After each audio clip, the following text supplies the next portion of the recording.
ಇನ್ನು ಒಂದು ಕಡೆ ಸಿಎಂ ಸಿದ್ದರಾಮಯ್ಯನವರ ಬಣ ಫುಲ್ ಆಕ್ಟಿವ್ ಆಗಿದ್ರೆ ಮತ್ತೊಂದು ಕಡೆಯಲ್ಲಿ ತುಂಬಾ ಆಕ್ಟಿವ್ ಆಗಿದ್ದಂತಹ ಡಿಸಿಎಂ ಡಿಕೆಶಿ ಅವರ ಬಣ ಫುಲ್ ಸೈಲೆಂಟ್ ಮೋಡ್ಗೆ ಜಾರಿದೆ. ನಾಯಕತ್ವ ವಿಚಾರವಾಗಿ ಅವರ ಆಪ್ತ ಬಳಗ ಪಿಟಿಕ್ ಅಂತ ಇಲ್ಲ.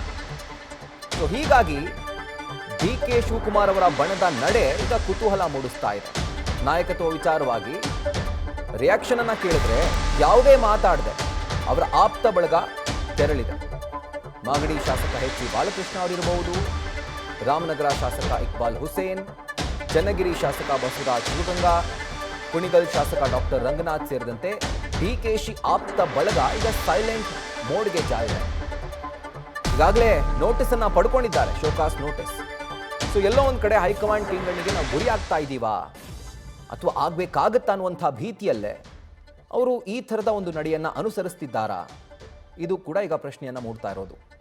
ಅದರ ಜೊತೆಗೆ ಎಲ್ಲೋ ಒಂದು ಕಡೆ ಡಿಸಿಎಂ ಡಿಕೆ ಶಿವಕುಮಾರ್ ಅವರು ಕೂಡ ಒಂದು ಸೂಚನೆಯನ್ನ ಕೊಟ್ಟಿದ್ರು. ನನ್ನ ಪರವಾಗಿ ಯಾರು ಮಾತಾಡುವಂಥ ಅವಶ್ಯಕತೆ ಇಲ್ಲ, ಯಾರು ಮಾತಾಡೋದು ಬೇಕಾಗಿಲ್ಲ, ಈ ಒಂದು ಸ್ಟೇಟ್ಮೆಂಟನ್ನು ಅವರು ಬಹಿರಂಗವಾಗಿ ಕೊಟ್ಟಿದ್ರು.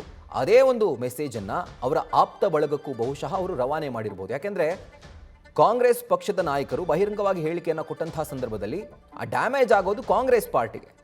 ಸೊ ಎಲ್ಲೋ ಒಂದು ಕಡೆ ಒಂದು ಅಪ್ಪರ್ ಹ್ಯಾಂಡ್ ಈ ಒಂದು ಸಿಎಂ ಕುರ್ಚಿ ಫೈಟ್ನಲ್ಲಿ ಸಿಗಬೇಕು ಅಂತಾದರೆ ಹೈಕಮಾಂಡ್ನ ಮನಸ್ಸನ್ನು ಗೆಲ್ಲಬೇಕು.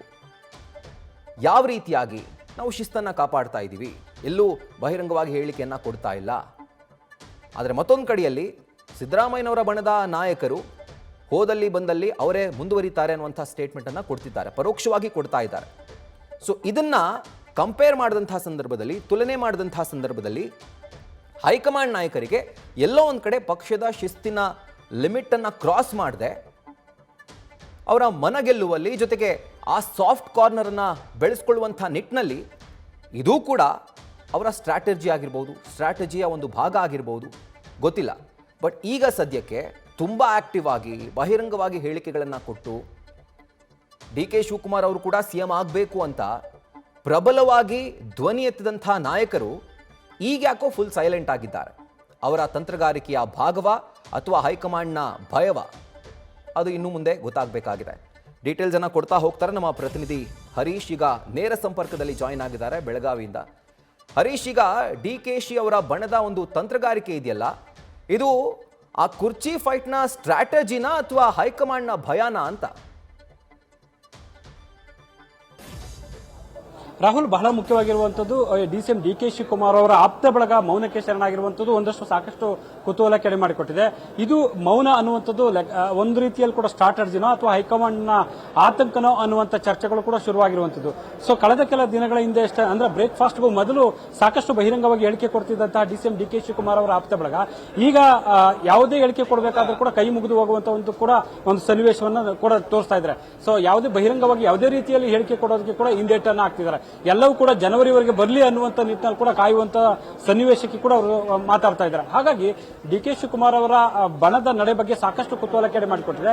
ಇದು ಹೈಕಮಾಂಡ್ ನಾಯಕರು ಸ್ಪಷ್ಟ ಸೂಚನೆ ನೀಡಿರುವಂತಹ ಕಾರಣಕ್ಕಾಗಿ ಈ ರೀತಿ ಮೌನಕ್ಕೆ ಶರಣಾಗಿದ್ದಾರೆ, ಅಥವಾ ಸದ್ಯಕ್ಕೆ ಗೊಂದಲಗಳು ನಿರ್ಮಾಣ ಆದ್ರೆ ಮತ್ತೆ ಸಿಎಂ ಕನಸು ಅನ್ನುವಂಥದ್ದು ಕಷ್ಟ ಸಾಧ್ಯ ಆಗುತ್ತೆ ಅನ್ನುವಂಥ ಆತಂಕದ ಕಾರಣಕ್ಕಾಗಿ ಅವರು ಮೌನಕ್ಕೆ ಶರಣಾಗಿದ್ದಾರೋ ಅನ್ನುವಂಥ ಚರ್ಚೆಗಳು ಕೂಡ ಈಗ ಶುರುವಾಗಿರುವಂಥದ್ದು. ಹಾಗಾಗಿ ಇವತ್ತು ಕೂಡ ಅಧಿವೇಶನದ ಸಂದರ್ಭದಲ್ಲೂ ಕೂಡ ಯಾರು ಕೂಡ ಡಿಕೆ ಶಿವಕುಮಾರ್ ಅವರ ಆಪ್ತ ಬಳಗದ ಶಾಸಕರು ಒಂದಷ್ಟು ಹೇಳಿಕೆ ಕೊಡುವಂತ ವಿಚಾರವಾಗಿ ಕೂಡ ಹಿಂದೇಟನ್ನು ಹಾಕಿದ್ರು. ಬಾಲಕೃಷ್ಣ ಆಗಿರ್ಬೋದು, ಜೊತೆಗೆ ಶಿವಗಂಗಾ ಆಗಿರ್ಬೋದು, ಹೀಗೆ ಹಲವರು ಕೂಡ ಇಕ್ಬಾಲ್ ಹುಸೇನ್ ಇವರೆಲ್ಲರೂ ಕೂಡ ಒಂದು ಹಂತದಲ್ಲಿ ಏನು ಹೇಳಿಕೆ ಕೊಡಬೇಕಾದ್ರೆ ಎಷ್ಟಕ್ಕೆ ಹೇಳಿಕೆ ಕೊಡಬೇಕು ಅಷ್ಟಕ್ಕಷ್ಟೇ ಸೀಮಿತ ಆಗಿ ಉಳಿದಂತೆ ಕೂಡ ನಾಯಕತ್ವ ವಿಚಾರವಾಗಿ ಯಾವುದೇ ರೀತಿ ಹೇಳಿಕೆಗಳನ್ನ ಕೊಡೋದಕ್ಕೆ ಹಿಂದೇಟನ್ನು ಹಾಕ್ತಾ ಇದ್ದಾರೆ. ಹಾಗಾಗಿ ಸದ್ಯಕ್ಕೆ ಡಿಕೆ ಶಿವಕುಮಾರ್ ಅವರ ಆಪ್ತ ಬಳಗದ ಶಾಸಕರ ನಡೆ ಕುತೂಹಲ ಕೆಡೆ ಮಾಡಿಕೊಟ್ಟಿರುವಂತದ್ದು. Rahul, right Harish, thank you ಡೀಟೇಲ್ಸ್ಗೆ. ನ್ಯೂಸ್ ಫಸ್ಟ್, ನಿರ್ಭೀತಿಯಿಂದ ನಿಮ್ಮ ಪರವಾಗಿ.